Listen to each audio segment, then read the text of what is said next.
The air crackled with a peculiar tension that morning, like static electricity before a storm. Elias Thorne, a struggling writer whose life was a patchwork of half-truths and grand exaggerations, was late for his shift at a coffee shop, a job he'd routinely claimed was just for research, while secretly despising every latte art attempt. He glanced at his reflection in the cracked bathroom mirror. "I'm going to be rich today," he muttered, more out of habit than conviction, as he brushed past a stack of unpaid bills. He stumbled out onto the street, his phone buzzing with an overdue rent reminder. "I paid that yesterday," he bluffed into the voicemail, picturing his landlord's cynical face. As he hung up, a strange shimmer, almost imperceptible, passed over the building. He shrugged it off. When he arrived at the cafe, his boss, Brenda, met him with a glare. "Late again, Elias." "I was helping an old lady across the street," Elias lied without missing a beat, adding, "She had a whole flock of pigeons following her, needing guidance." Brenda didn't roll her eyes. Instead, she peered past him.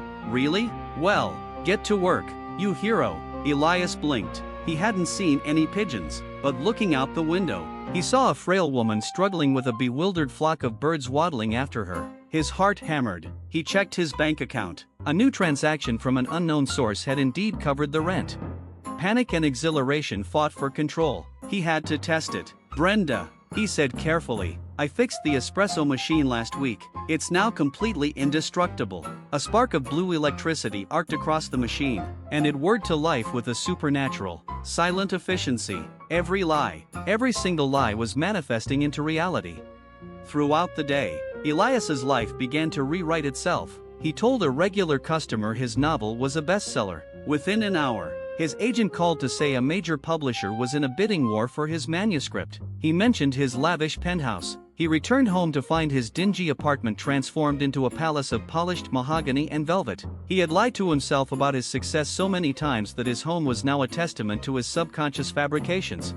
The true horror began to dawn on him when he realized the scale of his past deceptions. He had told his ex-girlfriend, Sarah, that he was too busy for a relationship because he was on the verge of a huge artistic empire. Now, Sarah was calling, weeping with joy, moving back to the city to be with the new and improved Elias. He had inadvertently created the perfect man for her, a version of himself that was an absolute lie.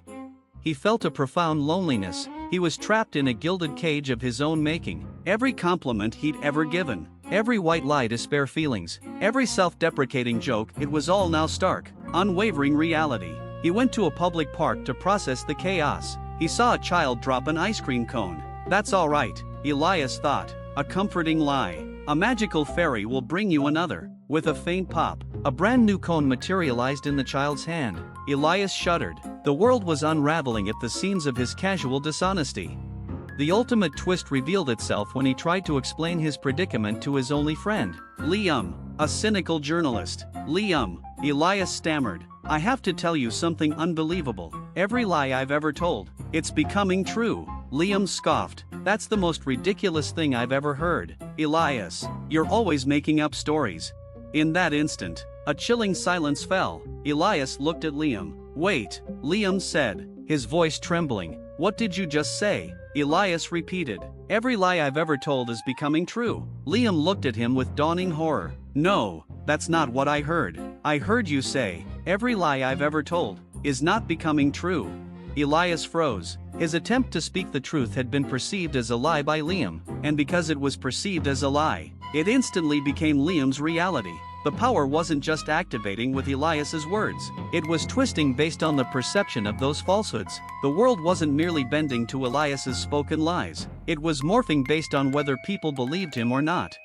Elias looked at the sky, now a swirling kaleidoscope of impossible colors, a reflection of every outlandish claim made by every person who had ever doubted him. He remembered his opening line, "I'm going to be rich today." He was. He looked at Liam, who now genuinely believed that Elias was an honest, forthright individual who never exaggerated. Elias could only nod, a lie now firmly embedded in Liam's perception. The world was being rewritten not just by his voice, but by the very act of being heard. And the deepest, most terrifying truth was this: in a world where lies instantly became true, The only way to retain any semblance of the real world was to remain utterly silent. Elias, the writer, was now condemned to a life without words, lest he reshape existence into an even more chaotic tapestry of his own perceived dishonesty. He was the most powerful man on earth, but his power was a prison, silencing him forever.